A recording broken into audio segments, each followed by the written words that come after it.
Ces enfants peuvent jouer en toute quiétude sur cette voie. Ils savent qu'ils ne seront jamais inquiétés par un quelconque automobiliste. La voie est fermée à la circulation il y a maintenant plus d'1 an. C'est pas ici seulement. Il y a 4 grandes voies.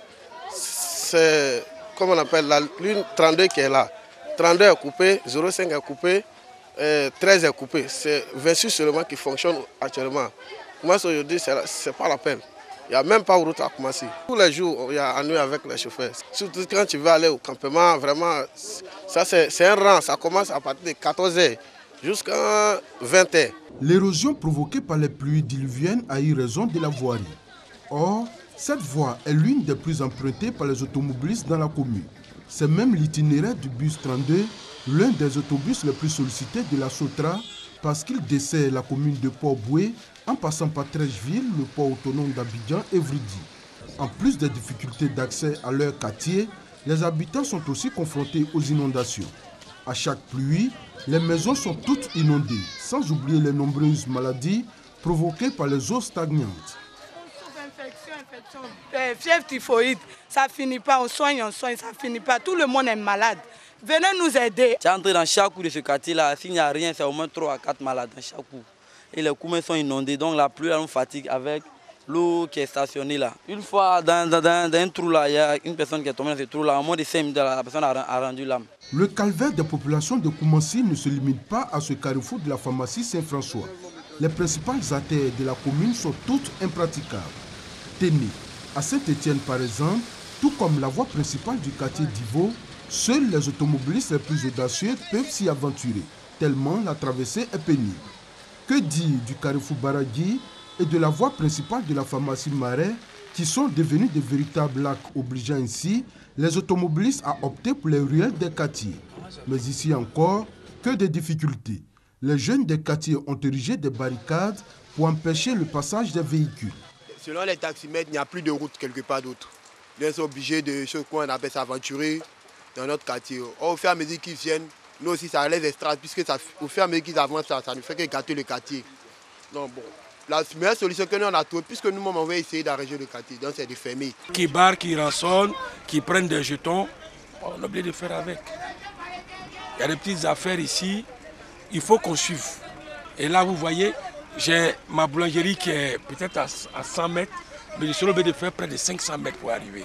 On n'arrive pas à venir à Koumassi, les clients nous disent à Koumassi, même là on les fuit, même là, comme s'ils ont déposé des bombes ici. Il n'y a même pas de route partout, il n'y a pas de route.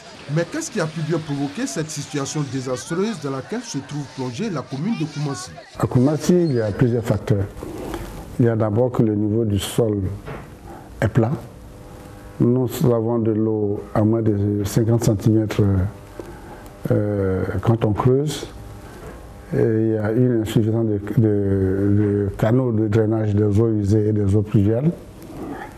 Et puis, toutes les conduites pratiquement des eaux usées sont bouchées. Tous les réseaux souterrains sont bouchés.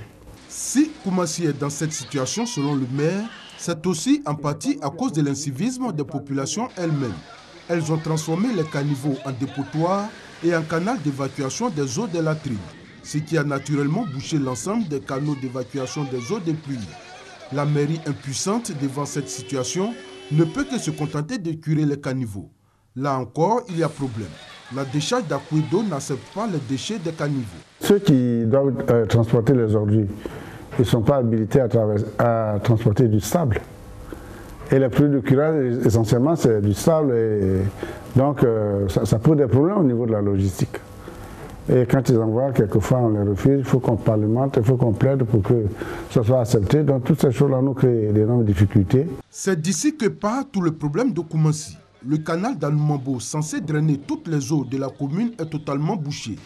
Mais pire, les populations elles-mêmes ont construit des maisons sur le passage naturel de l'eau, ce qui ne facilite pas l'évacuation des eaux en cas de pluie. La fin du calvaire des populations n'est donc pas pour demain. Le porte-parole du gouvernement l'a dit, pendant ces saisons pluvieuses, aucune initiative pérenne ne peut être trouvée.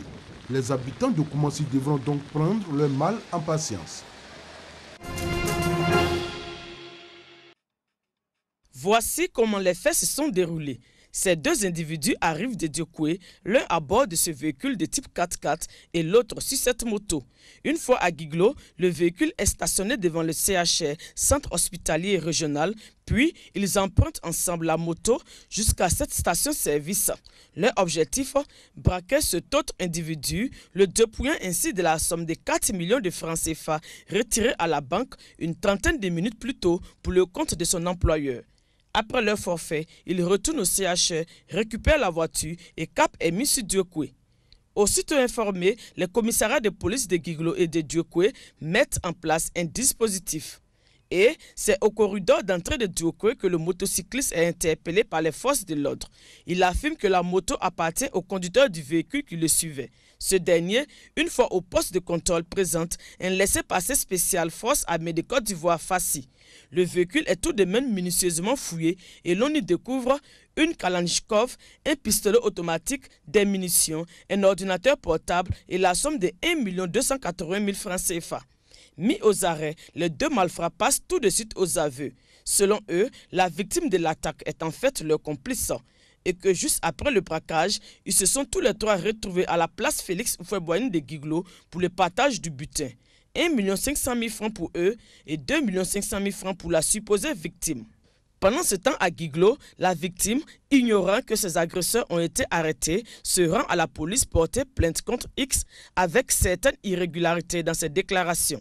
Il affirme que durant l'attaque, il y aurait eu des coups de feu et qu'il aurait même été blessé par balle à la jambe. Déclaration démentie par des pompistes présents au moment des faits, l'attaque se serait déroulée sans le moindre coup de feu. Il est donc arrêté pour nécessité d'enquête, mais continue de nier les faits qui lui sont reprochés. L'enquête suit son cours. Les forces de sécurité, quant à elles, saluent les populations et les exhortent à toujours les aider à assurer leur sécurité. Diokwe est un carrefour. Et étant à Diokwe, les différents malfrats font des programmes. Faut-il y aller à Guiglo?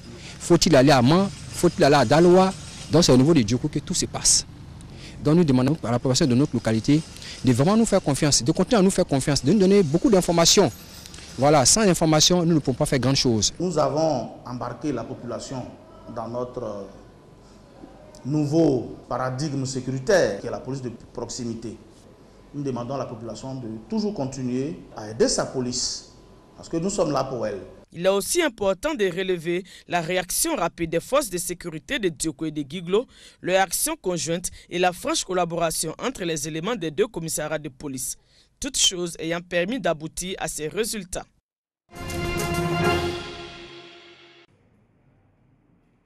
Justin Kwame, étudiant à l'université Peleforo-Gonkoulibaly, est absent des cours depuis 2 jours pour cause de maladie. Grâce à la CMU, couverture maladie universelle, il pourra se soigner gratuitement, chose impossible jusqu'au mois de juin dernier. Nous sommes des étudiants, on n'a pas les moyens. Je pense que l'État, en tout cas, a bien fait de créer cette structure. Comme Justin, plus de 150 000 autres étudiants des grandes écoles et universités ivoiriennes vont se soigner gratuitement en 6 mois. La santé n'a pas de prix et donc voir qu'une telle démarche a été menée pour amener les camarades étudiants à pouvoir se soigner à moins de coûts, nous disons merci au président de la République, merci à son gouvernement parce que c'est un projet de taille d'envergure. Ces étudiants vont expérimenter la phase pilote de la mise en œuvre de la couverture maladie universelle, la CMU, un projet social cher au président de la République Alassane Ouattara. Les centres de santé universitaires abritant la couverture maladie universelle des campus 1, 2 de la cité forestière et du campus des universités Alassane Ouattara de Bouaké et Peleforo-Gonkoulibaly de Korogo ont été livrés par le ministre de l'Emploi et de la Protection sociale, Jean-Claude Kouassi.